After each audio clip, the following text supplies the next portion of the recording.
Hi, this is Morgan Dreamus with RT Book Reviews, and today I'm with young adult author Diana Peterfreund. And I know I got it right this time. Yes, you definitely said it right. Okay, good, because Peterfreund it's a difficult last name. I'm not too particular. Everyone in my family pronounces it differently. Well, the reason I wanted to sit down with you today is, number one, you're here in New York City because there is the New York Teen Author Festival, yes. And every year, dozens of YA and new adult authors come together and put on these great programs where they, authors read to teens and you have workshops and everything. So excited that you're here. Thanks. And the second reason that I wanted to sit down and talk with you is that I can never tell where you're at with your writing. I'm a woman of mystery. You are, because you have such a wide range of things that you write. Of course, you started out and you were writing about, the college experience. Your heroine was inducted into a secret society. So that was a very exciting kind of mystery aspect to that.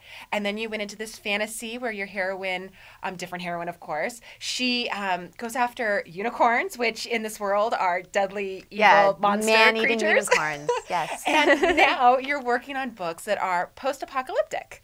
And so I have to ask you, is there anything that ties these characters in these books together? I think so. I think that I tend to find myself drawn to stories about really smart, strong women. With Amy from Secret Society Girl, she was obviously very smart. She was at an Ivy League school, but she's a problem solver. She has she's a really good arguer. Debater. Yes. Debater. She's a really good debater. And, she's not the kind of person who will, throw a punch in a fight, but she will sort of argue until she can get her way. So her mouth is her weapon. Now, in Rampant, the weapon is a weapon for No, it's your a literal heroine. weapon. Yeah, she has a knife carved from a unicorn horn. She has her bow and her arrows, and she she always is trying to do what's right, but she's a very physical person. She's a warrior. Now, in your post-apocalyptic, I don't want to call it a series because they're companion books. They're set in the same world, but they're sort of their own series, which is much more like a traditional romance novel, I guess, where every book in a series is going to follow a different set of main characters in a different situation. So the first one came out last year, but we're so lucky because this summer we have the paperback version of it, and it is For Darkness Shows the Stars. Yes, For Darkness Shows the Stars. One of the most gorgeous names of a book ever because there's so much meaning packed into just a few words there. Thank you. I mean, because darkness obviously a lot of times is seen as bad and awful, but stars are kind of that hope, that light and everything. And so only in darkness can we see light. I mean, but there's so many other things that can go into it that I'm like, this is amazing. And then you've got this great book cover. I love that cover. I know, and you have Elliot, and she's just gorgeous, and there's this background, this starry background behind her, and every time I just even look at it, I'm like, I just get such a warm feeling. But then you open it up, and there's some really intense things happening in this story. Yes. For Darkness Shows the Stars is a post-apocalyptic reimagining of Jane Austen's Persuasion. And Persuasion is my favorite Jane Austen novel. Which is weird. It's not necessarily one of the first Austens you think of. No, it's not. In fact, when I read it when I was a teen, I didn't understand it. I didn't understand who Anne Elliot, the heroine of Persuasion, really was. She seemed so she wasn't somebody who could talk her way out of things. She wasn't someone who could laugh her way out of things like Elizabeth Bennet in Pride and Prejudice. And so it was very difficult for me to understand. And the more I read Persuasion and the more I got to know her, and as I got older too and understood the idea of regrets in your life, because in Persuasion, Anne Elliot is an older heroine. She's 27, but I guess in Jane Austen's day, right? That was old. She was on the shelf. But I started to understand that she had this real strength, the strength of will and the strength of constancy, which was very different from anybody else I'd ever written before. And I loved her, and I loved her story with her captain, and I wanted to write my own version of that. And I actually had that sort of idea sort of filed away for years and years and years until I found and discovered the world that I wanted to put it in. And it's this world where there was a genetic experiment on humanity. It went wrong. It led to just devastating wars that completely decimated the human race. And there are survivors that live on this isolated island, which is New Zealand. They don't call it New Zealand anymore, but it is we New know. Zealand. But we know it's New Zealand. So we're on New Zealand, yes. and it's a very, very interesting group of people, these survivors, because they consider themselves Luddites, which are, of course, kind of anti-technology. Yes, they're anti-technology, and they believe that the reason that the Earth was sort of destroyed was because of humans' like lust for technology. They were trying to sort of become gods themselves, and so that's their belief about why all these things have happened. And so there's a rising middle class that's just like, we can't afford to not have this technology anymore. We have to try to sort of progress again, or we're going to be stuck here. It's not a good situation for humanity as a whole. So when she's a child, she falls in love with this servant on her estate, and he wants more from his life, Kai. He wants more, and when he's 14, he decides to run away from the estate, and he asks her to come with him, and she says no, that she can't leave the estate. And so he leaves, and 4 years pass, and things go really badly for the estate because her father is kind of lazy and isn't really interested in working. And when Kai comes back, he's rich and he's powerful, and he's sort of determined to make her regret her choice. Well, especially when she always, even though what she did by saying no to him, what she did it for her family, and she did it because, she felt that she had a place and she needed to be in that place. But I think in her own way, she's always regretted it, because you never forget that first love, and that's what he really was to her. Yeah, I think that she in many ways, she couldn't see past the things that she was raised to believe. And the story is very much about, trying to create a synthesis between the values that you were raised with and the values that you sort of see as you're growing up. And I think that's a real issue for a lot of teens. They're trying to say, okay, what did my parents teach me, and what do I feel, and how are these two things going to reconcile themselves, like as I become an adult myself? Wow, big themes. Big themes. Big themes, but I love it because it makes big themes and some tea parties. Okay, so we've got the paperback. Like I said, this summer we're going to get For Darkness is coming out in paperback. And it's a special edition paperback that is going to have a original short story epilogue kind of in the background that ties together For Darkness Shows the Stars and the upcoming Across the Starswept Sea. And I wrote it especially for the paperback, and because so many of my fans have written into me being like, they never kiss. Why aren't they kissing? And I'm like, well, it's a Jane Austen novel, guys. Come on. Like tea parties and no kissing.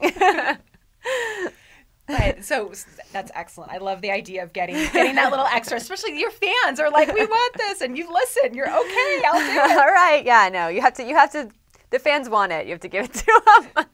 Now, there's a second story that comes out in October that you talked about, and this is Across the Starswept Sea. Sorry, that is a tongue twister. But I love these names. And this one has you get to meet, or you get to see Kai and Elliot some more. Yes, they definitely show up, but they're not the main characters. They're not the main characters. We have a whole new twist on it because, again, you write heroines who are extraordinary. They're intelligent. They're go-getters. Like they never just kind of sit back and wait for things to happen. They're definitely they go out there.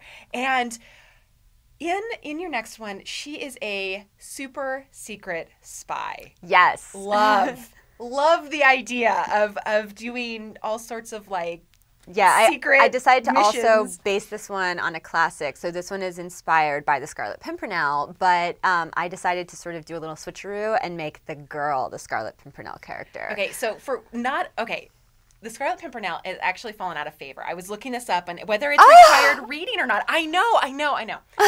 Don't tell the Baroness; she'd be so upset. But I was doing some looking. Yeah, I have like a hotline right to her. Right. But I was looking, and it's actually not necessarily required reading. However, the Scarlet Pimpernel holds a very important place in literature as being kind of one of the first novels that looked into having a dual identity, a secret identity. It is. And, I keep telling my husband, because he was not familiar with the Scarlet Pimpernel either. And when he was like, what is this story about? I was like, it's Batman is what it is. Literally. It's literally Batman. Bruce Wayne. He's not he's not really as angsty as Bruce Wayne is, but he is a very, very rich man who chooses to fight the crimes of the Reign of Terror by pretending to be a sort of like idiot wastrel and then secretly being a super spy in disguise.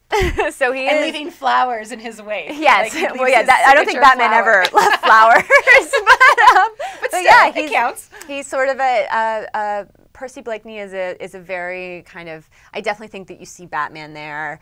You see James Bond, the idea of this very aristocratic kind of spy, and he definitely is a forerunner to what we think of as spy stories now. And he's also a great character because, despite the fact that they're sort of swashbuckling kind of books, he gets away with not doing a lot of physical fighting. He usually outsmarts his opponents, outwits them, and they don't even know what hit them. You know, like it's filled. Like if you read the series, they're filled with all of these moments where you think that everything's lost, and then it turns around, and like the guy takes off his fake nose, and it's Percy. You know? So I wanted to write this woman who really got away with things with her wits, and also I thought it was a really interesting idea because we tend to judge women so much by what they look like and what they present. And, you know, even women who are very strong have to present this very feminine aspect to be sort of taken seriously, but at the same time that's used against them. You know, if they're too girly, it takes away from their strength. So I wanted to show a woman who sort of had both of these things at once because she is an aristocrat, and the gowns that she wears throughout the book are sort of insane. I called it my frock book for the longest time because she just wears all of these crazy sort of futuristic creations. And it's called Across a Star-Swept Sea because there are these two islands that are this beautiful tropical paradise where everything is perfect, except for on one of the islands they're having a bloody revolution. And Persis is not the kind of girl who's going to sit around and let that happen. She's an aristocrat's daughter, and she's also best friends of the very, very young princess of her island. And she wants to help her princess who can't step into the war officially for all sorts of purposes. So she sort of dons disguises and does it on her own. I have to ask you, if you were in her place, what kind of disguises would you choose to wear? Let's see. I guess I would, she takes these very interesting, she takes genetic drugs that like temporarily change her appearance. So sometimes she dresses up like an old woman, sometimes she dresses up like a boy. I think I would probably, the old woman one has some side effects though. I don't know. See, and here, like before, I think I would go for the boy one.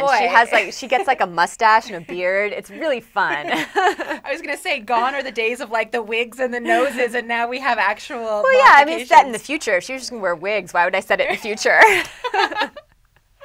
Well, speaking of not being set in the future, I read on your blog recently that you're the project after this one, you're kind of maybe stepping back from the post-apocalyptic a little bit. I know I'm getting into like 2014, 2015 right here. Yeah, gosh, at this rate, 2016, 2017.